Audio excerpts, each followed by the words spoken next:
Olá a todos, sejam bem-vindos a mais um estudo no canal Clamando no Deserto. Nesse momento nós vamos analisar o capítulo 14, ou parte dele pelo menos, do livro Desejado de Todas as Nações, à luz da Bíblia. Então, a intenção é mostrar aqui uma forma, primeiro analisar a Bíblia, analisar o texto bíblico, e depois analisar o capítulo 14, Desejado de Todas as Nações, de modo que ele não contradiga as Escrituras. Logo mais iniciaremos com uma oração. Deus nos abençoe a todos.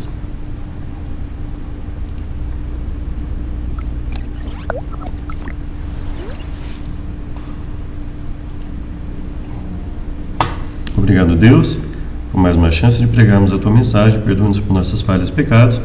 Nos purifique, nos fortaleça, nós imploramos em nome de Jesus. Amém. Então vamos lá. Essa história está em João, capítulo de João, capítulo 1. Nos diz o seguinte: no dia seguinte, João viu a Jesus, que vinha para ele e disse: Eis o Cordeiro de Deus que tira o pecado do mundo. Então nós não pegamos toda a parte de João, mas você pode ler, né? A parte lá em que o João estava pregando, e as pessoas questionaram a ele quem ele era, né? E aí ele fala que ele era a voz que clama do deserto: preparai o caminho do Senhor, e endireitai as suas veredas. E o que foi essa fala de João? Essa fala de João foi uma aplicação do texto bíblico. O texto bíblico falava especificamente de João Batista? Não. O texto bíblico falava de todo aquele que Deus utiliza para preparar o seu caminho. Esse é o contexto da fala. Então, João fez uma aplicação. Por quê? Porque ele sabia que esse texto não se referia apenas a uma pessoa, né? Então ele faz uma aplicação do texto e ele coloca isso para ele, porque ele estava cumprindo esse papel para Deus também, né? Por isso, não à toa, Jesus diz: esse o Elias que havia de vir, né? Ou seja, devido à semelhança das funções, né? E aí ele fala o seguinte: eis o Cordeiro de Deus que tira o pecado do mundo. Este é aquele do qual eu disse: após mim vem um homem que é antes de mim, porque foi primeiro do que eu. Eu não o conhecia, mas para que ele fosse manifestado a Israel, vim eu por isso batizando com água. Então João fala: eu não o conhecia, mas para que ele fosse manifestado a Israel, eu vim batizando com água. João testificou dizendo: eu vi o Espírito descer do céu como pomba e repousar sobre ele. Ou seja, eu vi uma manifestação evidente do poder de Deus. E aí ele continua: eu não o conhecia, mas o que me mandou batizar com água, ou seja, ele foi orientado por Deus a batizá-lo com água, né? Esse me disse: sobre aquele que vires descer o Espírito e sobre ele repousar, esse é o que batiza com o Espírito Santo. E eu vi e tenho testificado que este é o Filho de Deus. Então João Batista está dizendo assim: não é uma fé cega que eu estou tendo, eu vi, Deus me orientou a como agir, Deus me deu o sinal, e eu tenho testificado que ele é o Filho de Deus. No dia seguinte, João estava ali outra vez, e 2 de seus discípulos, e vendo passar a Jesus, disse: eis aqui o Cordeiro de Deus. No dia seguinte, ele fez essa afirmação aqui, e a Bíblia fala: no dia seguinte, no período seguinte, ele estava ali, 2 dos discípulos, e vendo passar Jesus, disse: eis aqui o Cordeiro de Deus. E os 2 discípulos ouviram-no dizer isto e seguiram a Jesus. Jesus, voltando-se e vendo que eles o seguiam, disse-lhes: que buscais? E eles disseram: Rabi, que traduzido quer dizer mestre, onde moras? Ele disse: vinde e vede. Foram e viram onde morava e ficaram com ele aquele dia, e já era quase a hora 10ª. Era André, irmão de Simão Pedro, um dos dois que ouviram aquilo de João e o haviam seguido. E aí este achou primeiro a seu irmão Simão e disse: achamos o Messias, que traduzido é o Cristo. Levou a Jesus, e olhando Jesus para ele, disse: tu és Simão, filho de Jonas. Tu és Simão Bar-Jonas, não é? Tu serás chamado Cefas, que quer dizer Pedro. Cefas vem de Kefa, e Kefa quer dizer o quê? Kefa quer dizer uma grande pedra ou uma rocha. Uma grande pedra ou uma rocha. Não uma pedrinha minúscula, não. Kefa quer dizer uma grande pedra ou uma rocha. No dia seguinte, quis Jesus ir a Galiléia e achou a Filipe e disse-lhe: segue-me. E Filipe era de Betsaida, cidade de André e Pedro. Filipe achou Natanael e disse-lhe: havendo achado aquele de quem Moisés escreveu na lei e os profetas, Jesus de Nazaré, filho de José. Filipe achou Natanael e disse-lhe: havemos achado aquele de quem Moisés escreveu na lei e os profetas, Jesus de Nazaré, filho de José. Então ele falou: olha, ele fala com Natanael: olha, Natanael, ou seja, ele não está falando com Natanael de alguém que Natanael já tivesse um conhecimento amplo, não. Natanael não conhecia adequadamente a Jesus ainda. E aí, ele disse: pode vir alguma coisa boa de Nazaré? Ou seja, ele olha com espanto, ele olha até com um certo pré-conceito, porque ele, sem conhecer, ele lança a pergunta. Mas veja que ele não recrimina de imediato. Ele se pergunta: olha, pode vir alguma coisa boa de Nazaré? E aí, por quê? Porque se ele faz essa pergunta é porque Nazaré não era um bom local. Evidente, né? Você não precisa ir muito longe para perceber isso. Por quê? Ele não faria essa pergunta de um local que tivesse só gente boa, né? Só pessoas boas. E aí, Filipe diz para ele: vem e verifica, examina, vem e olha o que está acontecendo. E aí você vai ter a oportunidade de verificar se ele é o Messias ou não. Então, nesse momento em que Natanael está falando, ele não está vendo Jesus nesse momento. Porque senão simplesmente não faria sentido Filipe dizer: vem ver, porque ele já estaria vendo Jesus. Vem, examina, vem e verifica. Então, nesse momento que Natanael fala para ele, Natanael está questionando a questão de caráter. Ele está falando: pode vir alguma coisa boa de Nazaré? Ele não está questionando a questão de aparência, até porque não há nenhum indicativo de que Natanael fosse rico, milionário. Ele está questionando o aspecto de caráter, quando ele fala: pode vir alguma coisa boa de Nazaré? Então, esse momento não está sendo questionado o aspecto físico de Jesus, porque ele não tinha visto ainda de quem ele estava falando necessariamente, ele estava em dúvida. E ainda que ele tivesse alguma noção de quem era esse, ele não estava abordando o aspecto de roupa. Porque simplesmente não faria sentido ele perguntar se pode vir alguma coisa boa de Nazaré por causa da roupa de alguém. Até porque não há nenhum indicativo que Jesus usasse uma roupa imprópria, uma roupa indecente, nada disso. Então não havia nada nas vestes de Jesus que indicasse falta de caráter, para que essa pergunta estivesse baseada apenas na aparência de Jesus. O que ele estava questionando é o aspecto do caráter. Esse era o questionamento que ele estava fazendo. E aí Filipe diz: vem e vê. Vem e veja. Aí ele vai. Jesus viu Natanael vir ter com ele. Jesus viu que Natanael estava indo ter com ele, então Natanael também o viu. Ou seja, nesse momento Natanael ainda não estava convencido de que Jesus era o Messias. Então, ou seja, Natanael foi, primeiro ele questionou o aspecto do caráter, depois ele viu a Jesus, a quem ele já poderia sim ter visto anteriormente. Isso ainda não o convenceu, e obviamente não tinha por que convencer, porque já havia surgido falsos messias antes. Não havia por que ele incondicionalmente já acreditar em Jesus, né? Ele não tinha passado pelas mesmas revelações de João Batista, né? Então veja que ele questiona em sua sinceridade.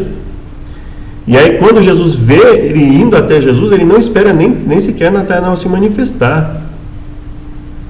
Ele diz: eis aqui um verdadeiro israelita em quem não há dolo. O que seria absurdo se Natanael aqui estivesse simplesmente com preconceito baseado em aparência, ou quando ele tivesse visto Jesus, ele tivesse rejeitado Jesus de cara. Quer dizer, Jesus ia elogiar uma pessoa, dizer que é uma pessoa em quem não há dolo, uma pessoa que olha para ele e fala assim: isso aí não é o Messias, não, cai fora, não estou nem aí para ele. É óbvio que não faz sentido esse tipo de pensamento.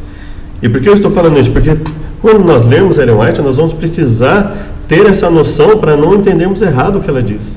Até porque ela não diz isso, né? Disse-lhe Natanael: de onde me conheces tu? E Jesus respondeu: antes que Filipe te chamasse, te vi eu estando tu debaixo da figueira. Ele falou: antes que Filipe te chamasse, eu te vi estando tu debaixo da figueira. Aí ele falou: mas como assim? Ele me viu debaixo da figueira e viu Filipe indo até lá me chamar? Como que ele viu isso? Quer dizer, quem revelou isso para ele? E aí Natanael respondeu e disse: Rabi, tu és o filho de Deus, tu és o rei de Israel. Ou seja, ele usa o termo que João o Batista havia usado, o filho de Deus, e ele ainda complementa: tu és o rei de Israel. E Jesus respondeu e disse: porque eu te disse, vi-te debaixo da figueira, você creu? Coisas maiores do que esta você verá. Você verá coisa muito maior que essa. Tem muito mais ainda que eu vou te mostrar. Você vai ficar muito mais convencido pelo que eu vou te mostrar, tanto dentro das Escrituras como em poder. E disse-lhe: na verdade vos digo que daqui em diante vereis o céu aberto e os anjos de Deus subindo e descendo sobre o Filho do Homem. João 1, 29 a 51.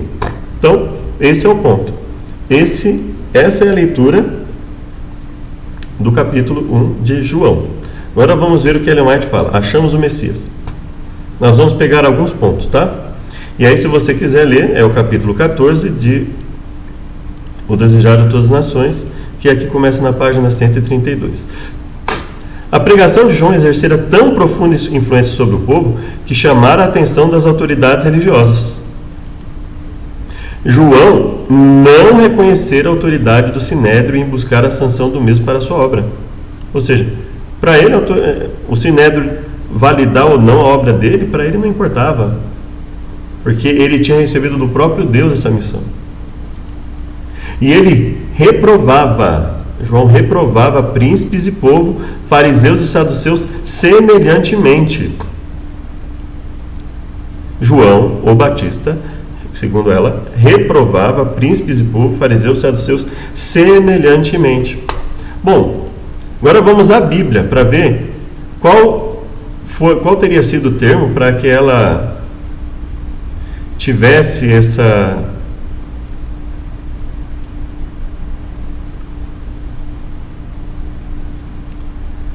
concepção, não é?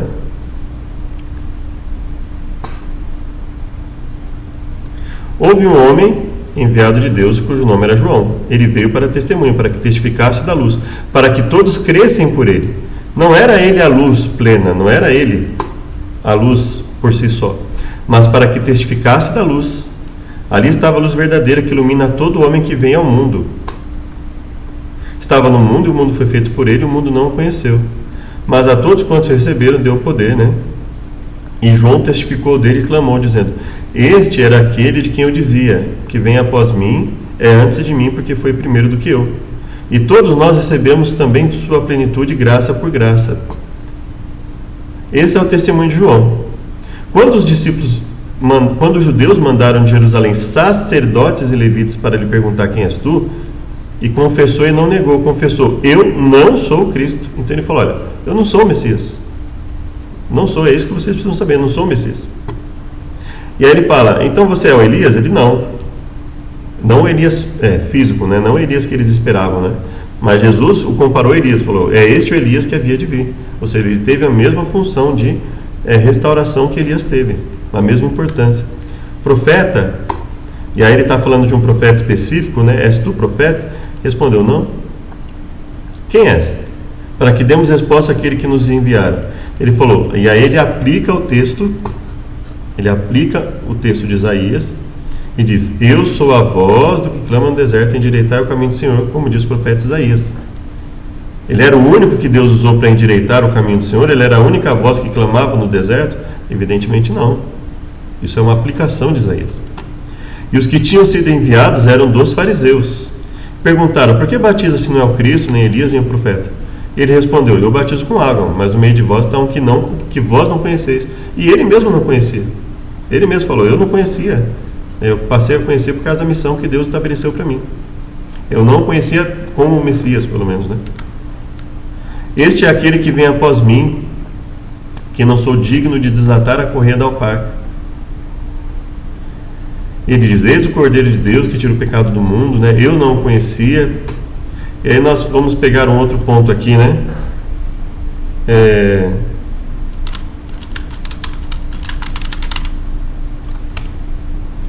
Lucas 3:9, né? Vamos para Lucas 3:9. Pegar aqui Lucas 3:9.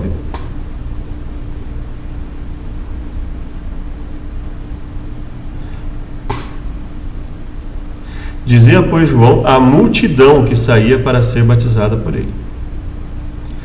Dizia, pois, João, em meio à multidão, João dizia isso aqui: raça de víboras, quem vos ensinou a fugir da ira que está para vir? Produzi, pois, frutos de arrependimento, e não comeceis a dizer por vós mesmos: em vós metemos Abraão por pai. Porque eu vos digo que até dessas pedras Deus pode suscitar filhos a Abraão. E também já está posto o machado à raiz das árvores. Toda árvore, pois, que não dá bom fruto, corta-se e lança no fogo. E aí, então, eles perguntam para ele o que fazer, e ele fala: olha, vocês precisam mudar o estilo de vida, né? Ajudar os necessitados, vocês precisam não pedir mais do que é ordenado, ou seja, não furtar, não enganar as pessoas. Aos soldados, a ninguém trateis mal. Então ele foi falando a cada um: olha, o principal que você precisa mudar nesse momento é isso. Tem outras coisas para mudar, mas o principal é isso. E aí ele fala: ele tem a pá em sua mão, limpará ele e ajuntará o trigo no seu celeiro, mas queimará a palha com fogo que nunca se apaga. E assim, admoestando-os, muitas outras coisas também anunciava ao povo. Então esse é o contexto bíblico em que isso aconteceu, em que ela fala, em que ele reprovava príncipe, povo, fariseu, saduceu semelhantemente. Todo aquele que se achava que por ser filho de Abraão, por qualquer outra coisa, que ele tinha algum privilégio, independente da obediência, ele estava reprovando. Isso é analisar à luz da Bíblia, irmãos. Isso é buscar fundamentação para o que você vai ler. Conquanto João não condescendesse com eles, ou seja, João não era condescendente, João não compactuava com os erros que eles faziam. O Sinédrio considerava que, como mestre público, se achava sob sua jurisdição. Conquanto agora subordinado aos governadores romanos, aí ela está falando sobre o Sinédrio agora, né? Conquanto agora subordinado aos governadores romanos, então o Sinédrio já estava subordinado aos governadores romanos, exercia ainda forte influência tanto em assuntos civis como em religiosos. E mesmo exercendo o Sinédrio exercendo essa forte influência, João foi lá e repreendeu a eles, falou: olha, vocês podem ter toda a autoridade que vocês acham que têm, mas vocês não estão fazendo a vontade de Deus. Sinédrio não podia razoavelmente adiar uma investigação na obra do Batista. Haviam alguns que se recordavam da revelação feita a Zacarias no templo e da profecia do pai, que indicava ser a criança o precursor do Messias. Era bem conhecido que as 70 semanas da profecia de Daniel, abrangendo a vinda do Messias, se achavam quase no fim, e todos estavam ansiosos por partilhar daquela era de glória nacional então esperada. Tal era o entusiasmo popular que o Sinédrio seria em breve forçado a rejeitar ou sancionar a obra de João. Então, ou seja, o Sinédrio teria que se definir publicamente se aprovava ou se rejeitava a obra de João. Mas eles fizeram isso quando Jesus perguntou para eles assim: o batismo de João é de Deus ou dos homens? Eles tiveram medo de responder. E por quê? Isso é analisar a luz da Bíblia, irmão, percebe? É você sempre associar o que está escrito ao que acontece com a Bíblia, porque a Bíblia é o foco, a Bíblia é a fonte, a Bíblia é a nossa regra, única regra de fé. E tudo o que vem falar sobre ela deve estar sujeito a ela. E a partir dessa sujeição é que nós temos que analisar as coisas. Quando eles chegam a Jesus e falam assim: com que autoridade você faz essas coisas? Ele falou assim: olha, eu vou responder se vocês me responderem uma outra pergunta. O batismo de João é de Deus ou dos homens? Aí eles falam assim: se dissermos de Deus, aí ele vai falar: então por que vocês não creem? Bom, se dissermos dos homens, nós temos medo do povo, então não sabemos. Ou seja, eles ficaram com medo de se manifestar publicamente, mesmo nesse momento que Jesus os questiona. E ele fala assim: também eu não vos digo com que autoridade faço essas coisas. Então, ainda que ele seria em breve forçado a rejeitar ou sancionar a obra de João, mesmo quando questionados por Jesus, muitos daqueles que eram representantes deles tiveram medo de falar. Ao aproximarem-se os delegados, estava reunida a multidão, com um ar de autoridade destinado a impressionar o povo, inspirar a deferência do profeta, chegaram os altivos rabis. Com um movimento de respeito, quase temor, a multidão abriu passagem. No orgulho da posição e do poder, os grandes homens com ricas vestimentas postaram-se perante o profeta no deserto e tal. Postaram-se, né? Ou seja, até aqui, veja, não tem nada que nós precisemos comparar com o texto, porque Até aqui, né? Vamos ver, quando nós vamos lá para o texto, né?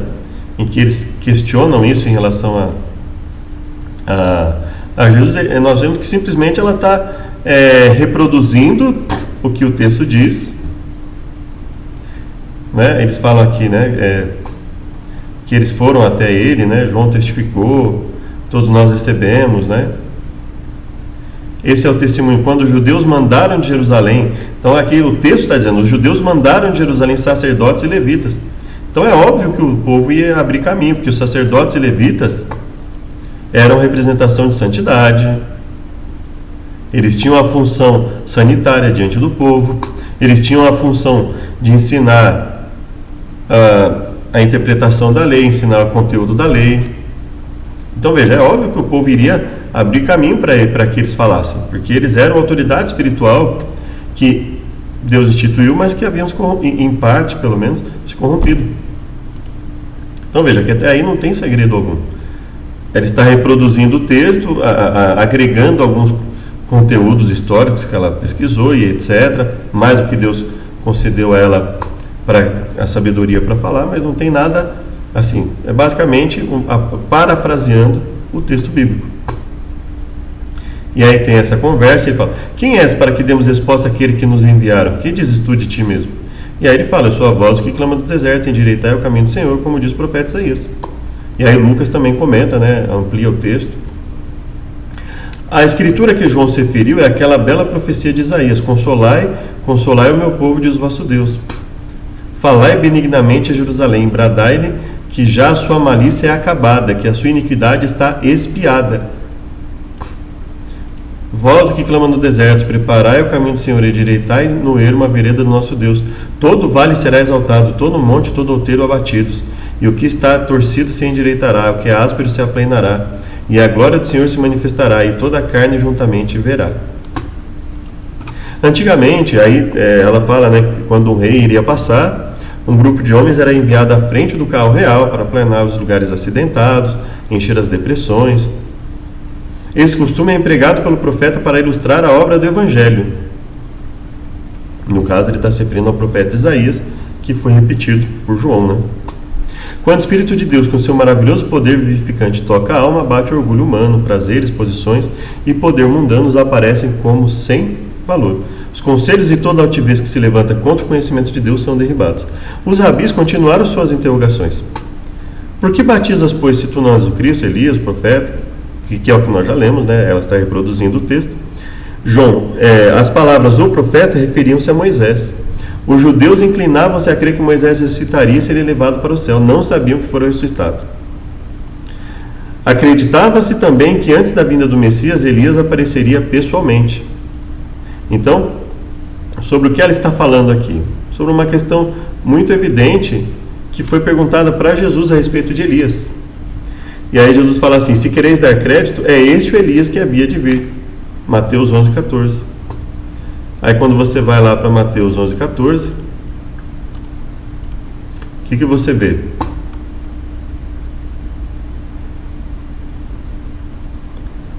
Peraí. A tua face. Quando João pergunta, né, pede para os seus discípulos perguntarem a Jesus, és tu que havia de vir ou devemos esperar outro?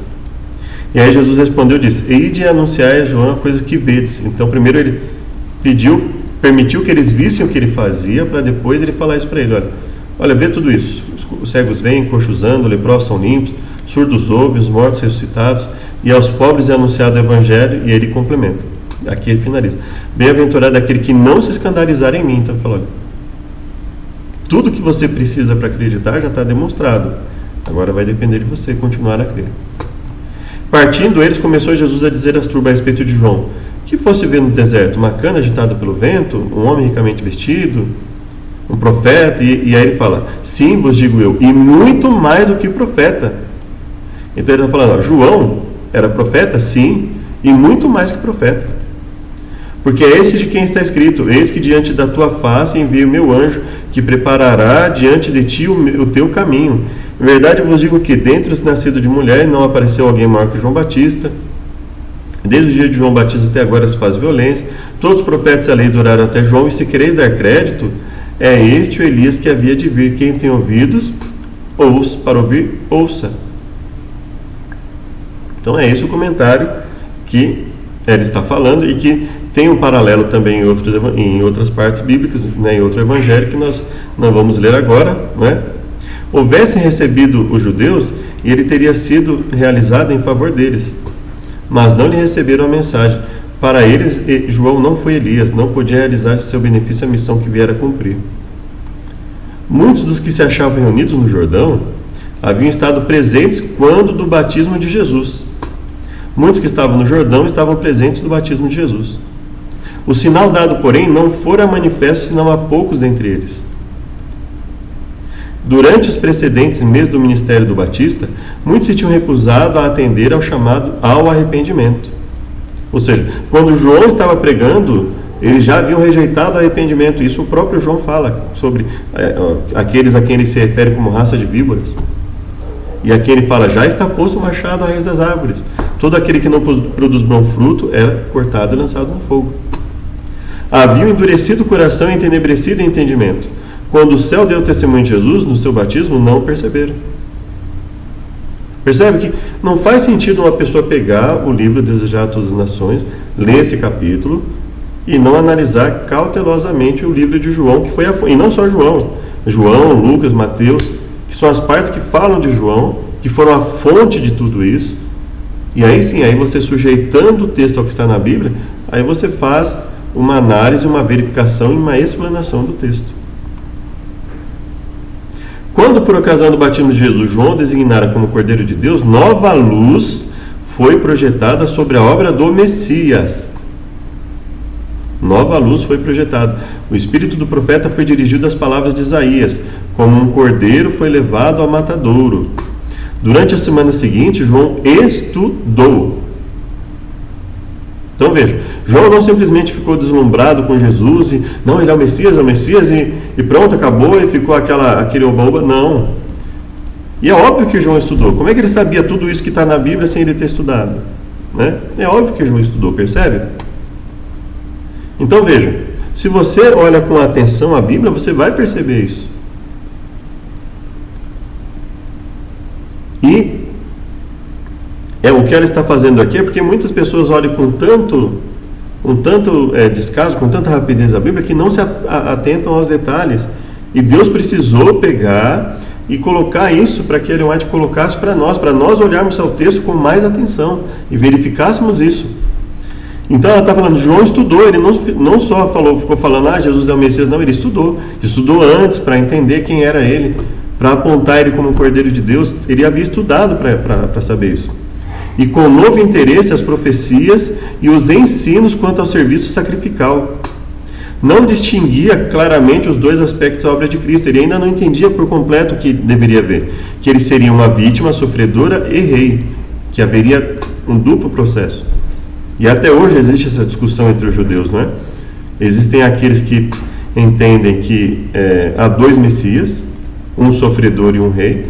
Há aqueles que entendem que há o mesmo Messias, e que esse Messias ele tem dois papéis, né? E uma série de outras coisas, né? Tem uns que nem creem em Messias mais, né?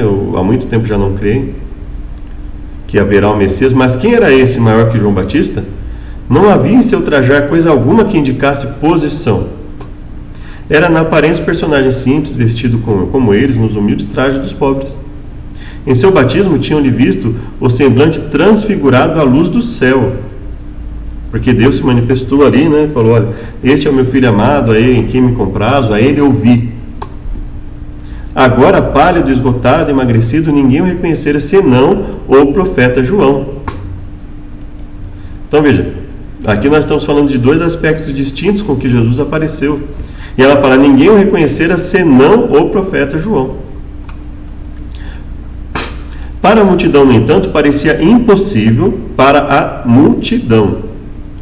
Parecia impossível que aquele que era designado por João se pudesse relacionar com suas elevadas antecipações. Ou seja, muita gente enxergava que Jesus já viria como rei. E por isso eles não conseguiam enxergar em Jesus as antecipações que eles fizeram, elevadas de que ele seria.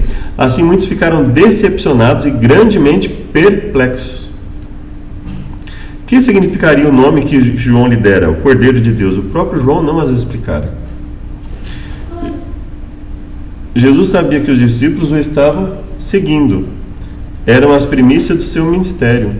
E o coração do Divino Mestre alegrou-se ao corresponderem essas almas à sua graça.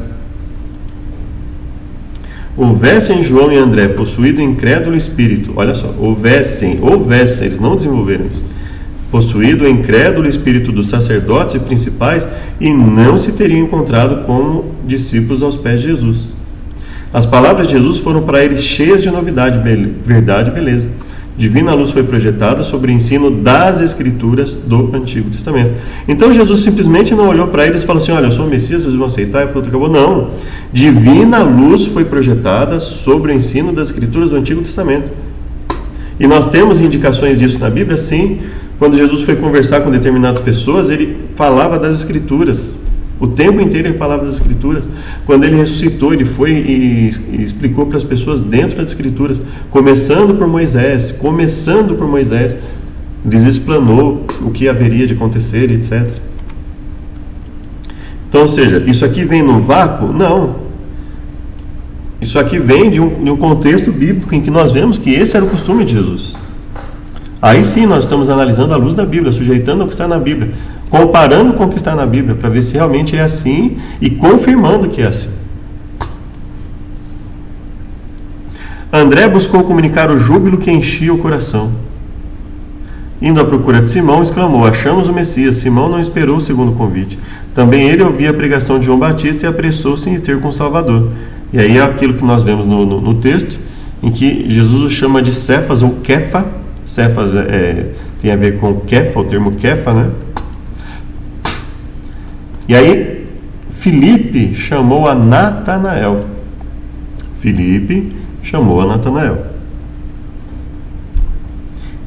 Quando que Filipe chamou a Natanael? Agora nós vamos... Esse é um ponto que tem causado...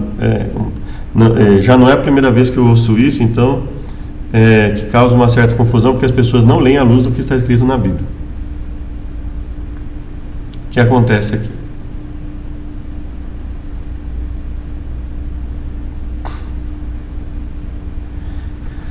Então vamos ver, olha. Filipe achou Natanael e disse: havemos achado aquele de quem Moisés escreveu na lei dos profetas, Jesus de Nazaré, filho de José. Disse-lhe Natanael: pode vir alguma coisa boa de Nazaré? Disse-lhe Filipe: vem e vê. Então, nesse momento em que Natanael está falando, ele não está falando baseado no que ele está vendo em Jesus. Ele não viu se Jesus trocou de roupa, como Jesus estava, deixava de estar, se Jesus estava com a mesma roupa que, caso ele tenha visto Jesus anteriormente, estava com a mesma roupa, estava com a mesma aparência, não. Ele questiona pela origem. Pode vir alguma coisa boa de Nazaré? Então ele está questionando o aspecto de caráter. Fala assim: existe alguém, considerando a situação de Nazaré, é possível que o Messias venha de lá? É basicamente isso que ele está dizendo. Pode vir alguma coisa de boa de Nazaré? Ou seja, o Messias, será que o Messias vai vir de lá?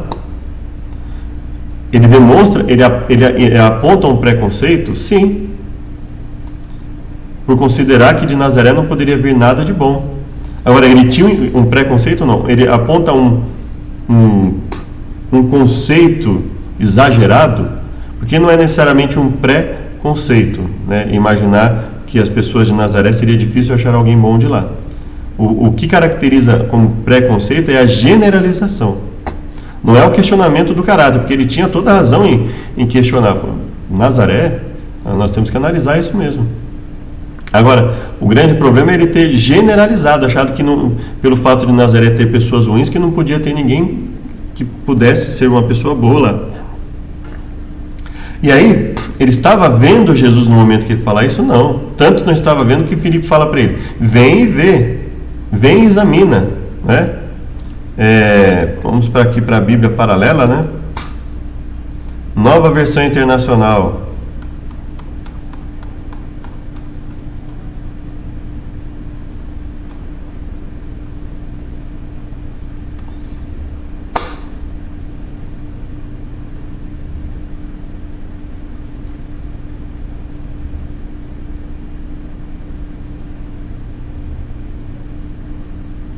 aqui, venha e veja, verso 46, né?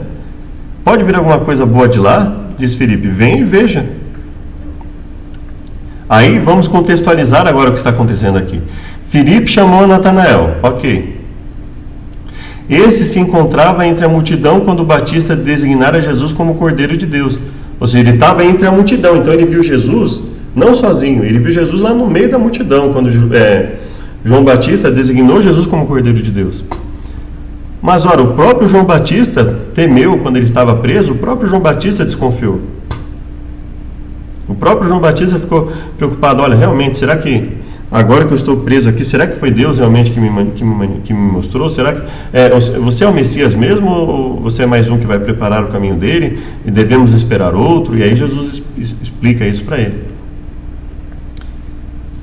Ao olhar Natanael para Jesus, quando que ele olha para Jesus novamente? Ou seja, ele tinha olhado para Jesus e ficado decepcionado lá no passado. E aí, ou seja, então nós temos dois motivos para ele questionar Jesus, ou seja, o que ele tinha visto, mais o fato dele vir de Nazaré, que era um aspecto de caráter. Ou ele estava falando, porque olha, Filipe chamou Natanael. Esse se encontrava entre a multidão quando o Batista designou Jesus como Cordeiro. Ao olhar Natanael para Jesus, ficou decepcionado. Já não imaginava, porque ele imaginava Jesus como um rei também. Ele não tinha a compreensão profética adequada para entender Jesus como Messias.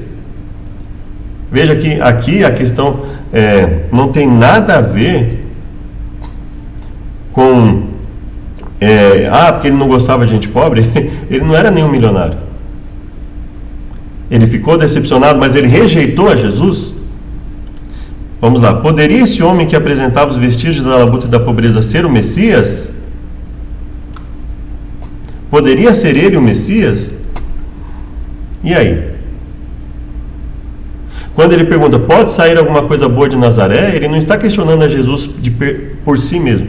Ele está questionando o fato dele ter vindo de Nazaré. Então o questionamento dele agrega um aspecto de caráter, não de aparência. Não era um aspecto de moda que ele estava questionando aqui. Jesus não segue os padrões que nós seguimos. Não era isso que ele estava. Ele estava preocupado com o aspecto de caráter, de comportamento, conhecendo como era Nazaré.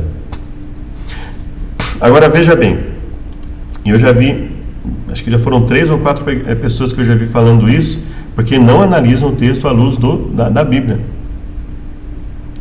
Veja, isso é o questionamento que ele fez. Poderia ele ser esse Messias? Entretanto, não se podia decidir a rejeitar a Jesus. Ou seja, apesar dele ter esses questionamentos, ela não está dizendo que ele rejeitou a Jesus por causa da aparência de Jesus, ou pelo fato dele vir de Nazaré, não. Ele se questionou sim se ele era o Messias, mas ele não podia decidir a rejeitar, não se podia decidir a rejeitar a Jesus.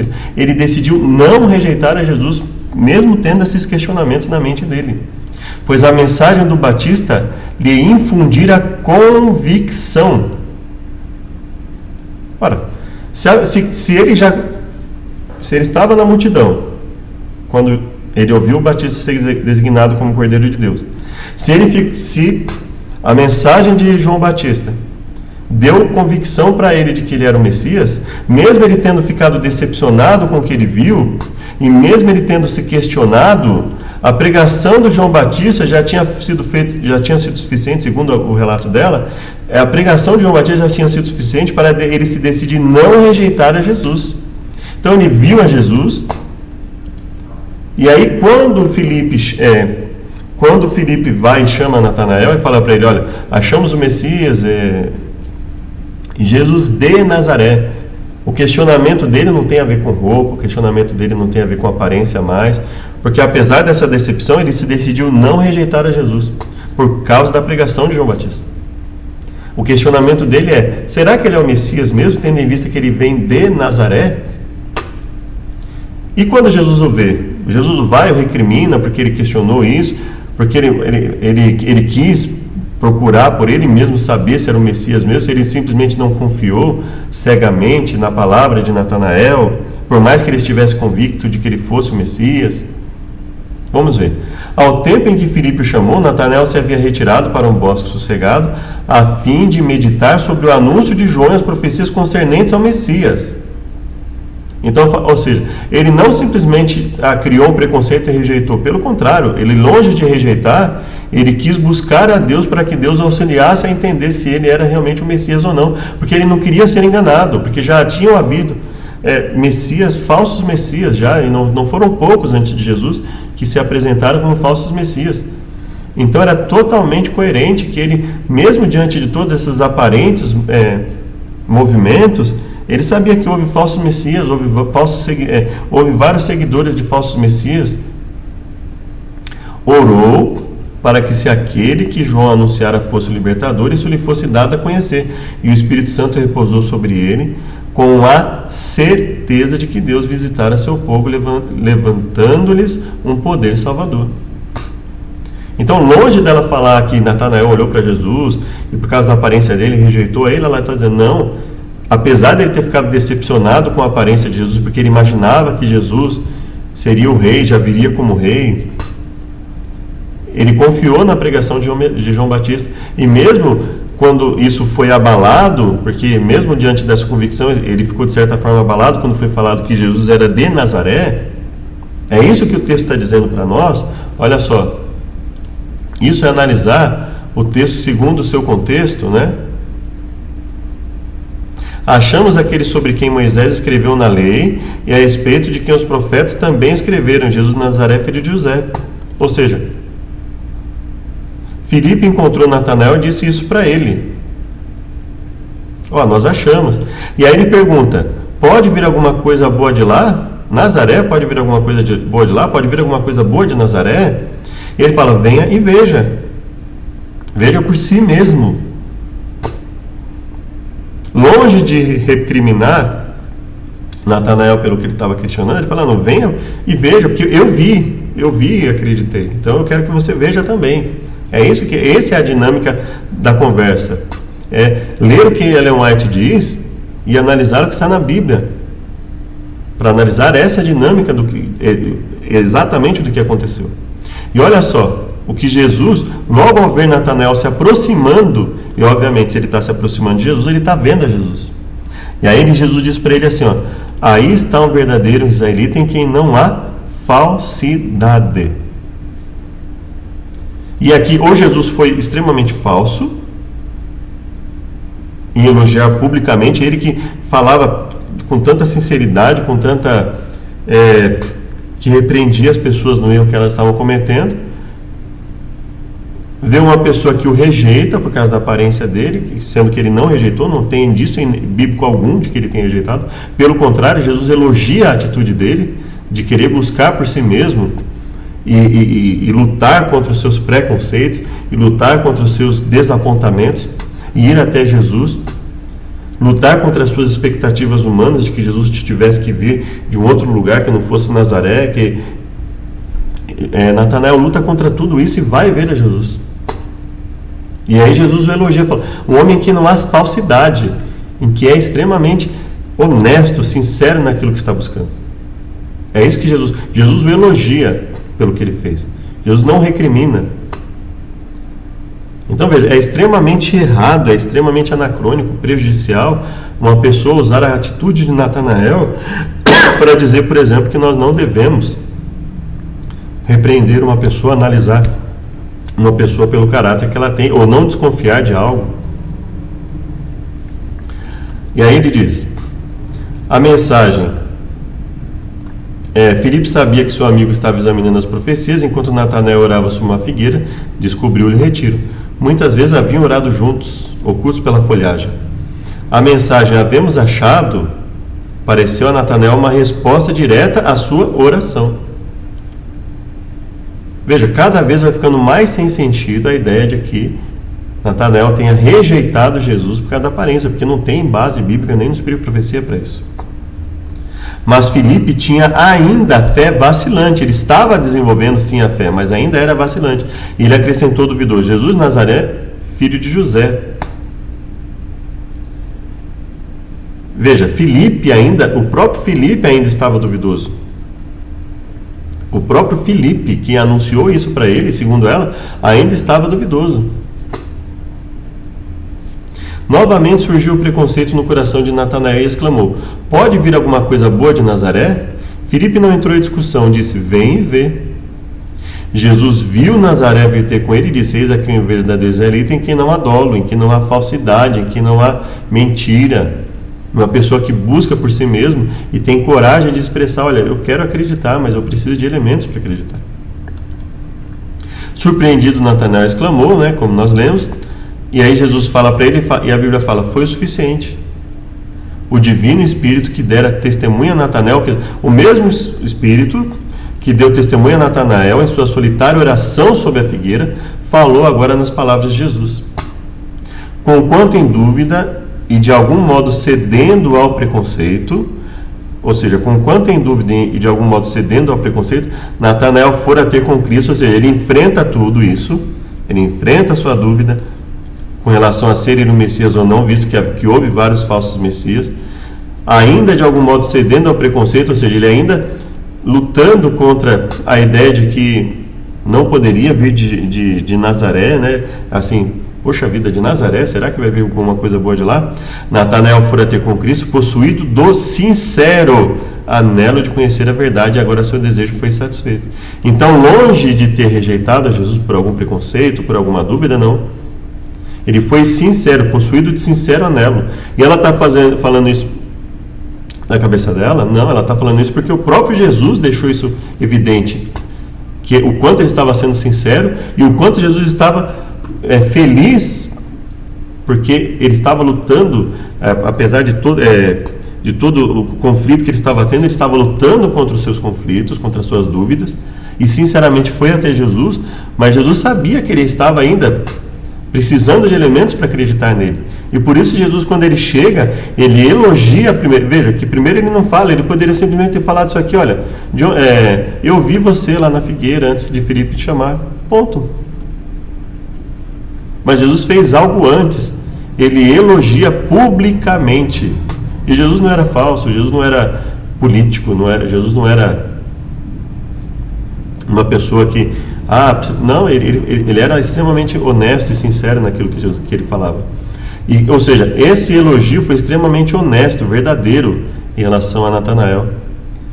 Um verdadeiro israelita em quem não há falsidade. Então Jesus falou: olha, isso é um verdadeiro israelita, que não esconde que precisa de elementos para acreditar, que desconfia com razão de alguns pontos, apesar de alguns pontos haver um preconceito que não deveria ser assim, que não se pode olhar para uma população e condenar uma população inteira por causa do que acontece lá e achar que nunca poderia sair alguém bom de lá. A questão não é nem sair alguém bom de lá, mas assim, o Messias. Não estavam simplesmente chegando para ele falando assim: olha, tem gente boa lá em Nazaré. Não, eles estavam falando: o Messias, o Salvador do mundo, está vindo de lá. Por isso o choque que ele levou. Se Natanael houvesse confiado na direção dos rabis, ou seja, ele lutou inclusive contra a fala dos rabis, ele não acreditou na direção dos rabis. Olha, se tivesse confiado na direção dos rabis, nunca haveria encontrado Jesus. Ou seja, ele inclusive lutou contra a direção dos rabis, contra o ensino dos rabis, contra os conselhos dos rabis contrários a Jesus. Foi vendo e julgando por si mesmo. Natanael foi vendo e julgando por si mesmo, que se tornou discípulo. Assim acontece no caso de muitos hoje em dia, a quem o preconceito impede de aceitar o bem. A quem o preconceito impede de aceitar o bem? Aqueles que, confiando numa direção que não tem compromisso com a Bíblia, não se encontram com Jesus. É esse que ela está se referindo. Ela não está se referindo aqui a Natanael. Quando ela fala assim: há muitos a quem o preconceito impede de aceitar o bem, são aqueles que, confiando na direção de líderes que não têm compromisso com a Bíblia, não se encontram com Jesus. É sobre isso que ela está falando. Sobre Natanael, pelo contrário, ela está, até porque ela não poderia falar diferente, ela está explicando que Natanael e Jesus elogiou principalmente porque ele foi e julgou por si mesmo, ele analisou por si mesmo antes de se tornar discípulo. Ele queria descobrir por si mesmo, ele queria descobrir a verdade, ele não queria acreditar simplesmente porque alguém falou para ele, ele queria confirmar. Enquanto confiar na guia da autoridade humana, ninguém chegará a um Salvador conhecimento da verdade. E olha só, ninguém chegará a um conhecimento salvador da verdade se confiar na autoridade humana. Como Natanael, necessitamos estudar por nós mesmos a palavra de Deus e orar pela iluminação do Espírito Santo. Então, longe de dizer que ele cedeu aos preconceitos, que ele rejeitou a Jesus por causa da aparência, porque ele julgou Jesus por causa da aparência, não. Ele ficou sim decepcionado, mas ele, longe de julgar a Jesus, longe de repreender a Jesus por causa da aparência, a decepção dele, porque ele havia sido ensinado assim, que o Messias viria primeiro como rei já, na sua glória, na sua majestade. Por isso essa decepção foi o primeiro contato que ele teve ali no meio da multidão. Ele não cedeu a essa decepção, ele examinou por ele mesmo, ele foi, orou e buscou, questionando, mas com sinceridade. E aí ela fala, como Natanael, e não só, veja, e não poderia ser diferente, porque se o próprio Jesus elogia a atitude de Natanael, ela não poderia falar algo diferente de Natanael. E ela fala, como Natanael, necessitamos estudar por nós mesmos a palavra de Deus e orar pela iluminação do Espírito Santo. Aquele que viu Natanael debaixo da figueira, ver-nos-á no lugar secreto de oração. Anjos do mundo da luz acham-se em pé daqueles que humildemente, em humildade, buscam a guia divina. Com a vocação de João, André, Simão, Filipe e Natanael, começou o fundamento da igreja cristã. Existem pessoas que durante a existência têm professado estar relacionados com Cristo, todavia nunca fizeram esforço pessoal para levar uma alma sequer a Salvador. Muitos há que necessitam do serviço de amoráveis corações cristãos. Na própria família, vizinhança, há trabalho para fazermos como missionários de Cristo. Todos quantos se consagram a Deus podem ser portadores de luz. Filipe disse a Natanael, vem e vê.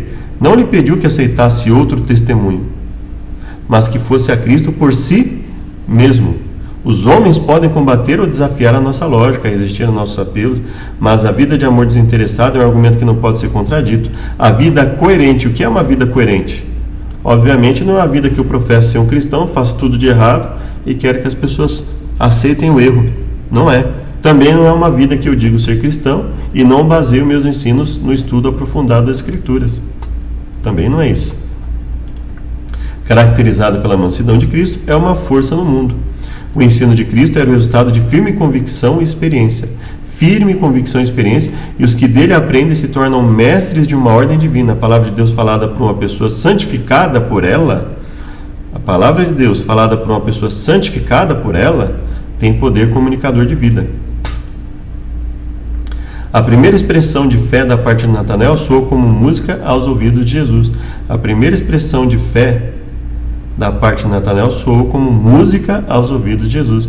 E ele respondeu e disse, porque te disse, vi-te debaixo da figueira, crês? Coisas maiores do que essa verás. O Salvador antecipa com alegria a sua obra de pregar boas novas aos mansos, restaurar os contritos de coração, proclamar liberdade aos cativos de Satanás. Então, esse é o ponto. Essa é, assim, não vou dizer nem que é a melhor forma, para mim é a única forma. Não tem como você pegar um livro que fala sobre a Bíblia, assim, capítulo 14, achamos o Messias, baseado em João, só que aí você tem João, você tem Lucas, que fala sobre João Batista. Então, ou seja, você pega um livro que fala sobre Jesus, que fala sobre o Evangelho, onde você tem que analisar o que o livro está dizendo para ter uma compreensão à luz das Escrituras? Na própria Bíblia, nas próprias Escrituras. Essa é a forma que nós precisamos analisar, não só o que Ellen White fala, mas o que toda e qualquer pessoa fala, né? Nós temos que analisar à luz da Bíblia. Quando nós analisamos à luz da Bíblia, nós percebemos que existe um problema muito grave, principalmente quando nós analisamos aqui a questão de Natanael, em que para que nós entendamos o momento de cada coisa que Ellen White fala, nós precisamos ir lá na Bíblia, senão nós vamos confundir tudo. E veja, de onde as pessoas, às vezes as pessoas elas fazem uma leitura rápida e não se atêm, confiam muito na sua memória, não se atêm ao que o texto está dizendo. Isso aqui, por exemplo, não foi uma ou duas pessoas que eu vi, já vi pessoas fazerem uma visão totalmente errada da atitude de Natanael, dizendo que Natanael rejeitou a Jesus, que Natanael julgou a Jesus pela aparência. Não está nada disso dito aqui. Ela fala sim que ele ficou decepcionado ao ver a Jesus, ao olhar lá o Jesus que não correspondia àquilo que ele havia aprendido sobre Jesus, mas longe de dizer que ele julgou a Jesus pela aparência, que ele condenou a Jesus pela aparência, nada disso. Ele se decepcionou e persistiu. Quando ele se decepciona, ele vem uma pergunta, né? Será que esse aí é o Messias? E aí quando ele fica sabendo, inclusive, que vem de Nazaré, ele fala, poxa vida, de Nazaré? O Messias vir de Nazaré? E aí o que ela diz? Entretanto, não se podia decidir a rejeitar a Jesus. Se ela tivesse dito outra coisa, ela estaria indo contra a Bíblia, percebe? Então, de onde é que essas pessoas tiram que Natanael rejeitou a Jesus por causa da aparência dele? Percebe? É assim, nós precisamos ter muita cautela no que nós vamos ensinar. Precisamos ter muito cuidado, analisar a Bíblia conforme está escrito, analisar pela Bíblia para não tomarmos interpretações pré-concebidas, sem a devida cautela, sem o devido estudo, fazendo com que Ellen White contradiga o que está na Bíblia. Nós temos que tomar muito cuidado com isso. O texto bíblico é muito evidente. E aí, quando nós vamos analisar Ellen White, nós temos que tomar esses cuidados. E aí, quando nós olhamos, nós vemos que essas pessoas tiraram essas ideias, não foi dos escritos dela, foi uma má interpretação dos escritos, provavelmente por causa de uma leitura rápida, superficial. Essas pessoas tiram conclusões. Eu falo isso porque não é a primeira vez que eu ouço isso. Pessoas usarem Natanael para falar de um preconceito baseado em aparência, e pior, para pegarem e misturarem tudo, confundirem preconceito baseado em aparência com a repreensão baseada nos erros que a pessoa comete. São coisas totalmente distintas. Quando Jesus fala, não julguei segundo a aparência, mas segundo a reta justiça, ele não está dizendo que não é para repreender ninguém. Pelo contrário, quando ele fala julgar segundo a reta justiça, ele mesmo condenou muita gente, falando, as próprias palavras de vocês vão condenar vocês. Pelas tuas palavras serás justificado e pelas tuas palavras serás condenado. Então veja, primeiro erro, considerar que Natanael rejeitou a Jesus por causa da aparência. Não existe isso no texto de Ellen White. E se tivesse, estaria errado.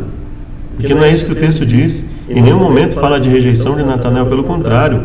Ele se questionou, lutou contra esse questionamento e foi até Jesus por si mesmo e foi elogiado por Jesus pela atitude que ele teve, pelo questionamento sincero que ele teve. E Ellen White, que não podia ser diferente, ela está confirmando isso no livro dela. Que ele é um exemplo de pessoas que vão buscar a Jesus por si mesmos, que não ficam simplesmente confiando no que o outro falou, vai na fonte. Que hoje em dia seria o equivalente a ir na própria Bíblia, para saber. Ellen White não é um fim em si mesmo, né? E um outro ponto, um outro erro gravíssimo, é usar a história de Natanael para dizer que as pessoas que repreendem as outras pessoas que estão em erro. E eu tenho vários estudos, eu tenho um estudo sobre não julgueis parte 1, tenho um estudo sobre não julgueis parte 2, fiz um estudo recente agora sobre a Bíblia como nossa única regra de fé e a necessidade de repreensão. Tenho livros específicos vídeos específicos sobre repreensão, sobre sacudidura.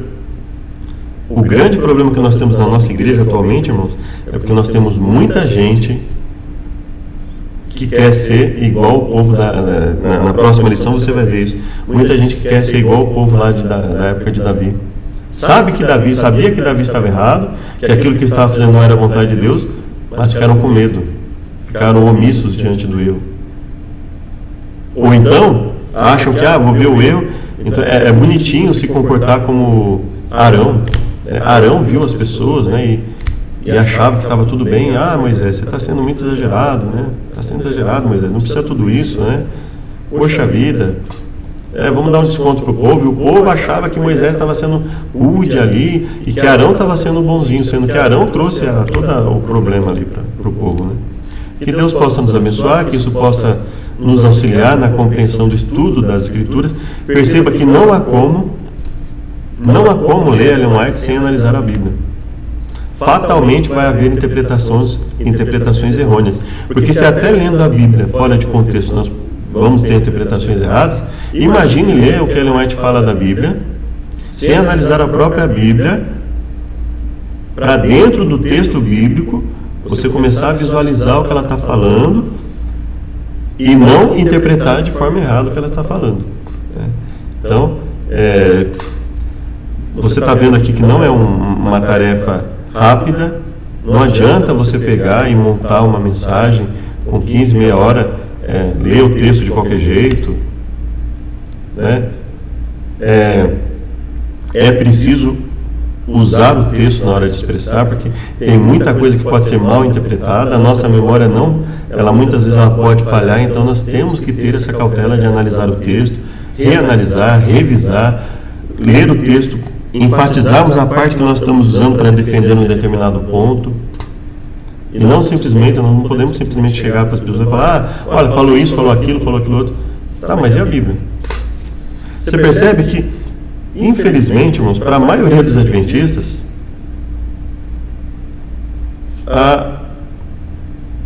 existe uma pergunta que pode derrubar essas pessoas, que é você dizer assim, mostra na Bíblia isso para mim. Mas aqui não... mas está contradizendo a Bíblia o que você está falando. Percebe o problema? Muitas pessoas leem Ellen White, não estudam a Bíblia. Tem muita coisa que Ellen White fala que ela está só reproduzindo o que a Bíblia diz, e tem muita gente que não sabe disso. E aí, a pessoa vai falar, Ellen White isso, Ellen White aquilo. E a pessoa fala, mas e a Bíblia? Você não estuda a Bíblia? Percebe o problema? Aquilo que deveria ser uma bênção para a igreja, que deveria fazer com que a igreja estudasse mais a fundo a Bíblia, está sendo usado como substituto do estudo da Bíblia. Tomemos cuidado com isso, né? Usemos com sabedoria o texto que é de Ellen White, é um texto extra-bíblico, fora da Bíblia. Ele deve nos levar a estudar a Bíblia a fundo, compararmos e contextualizarmos dentro da Bíblia. Não é a Bíblia que tem que se sujeitar ao que ela falou. É o que Ellen White falou que tem que se sujeitar ao que está na Bíblia. É assim que nós estudamos, irmãos. Que Deus nos abençoe. Convido por uma oração final. Obrigado, Senhor, por tudo que nos tem concedido. Pedimos perdão por nossas falhas e pecados, que nos auxiliem, nos fortaleçam em todas as coisas. Em nome de Jesus. Amém.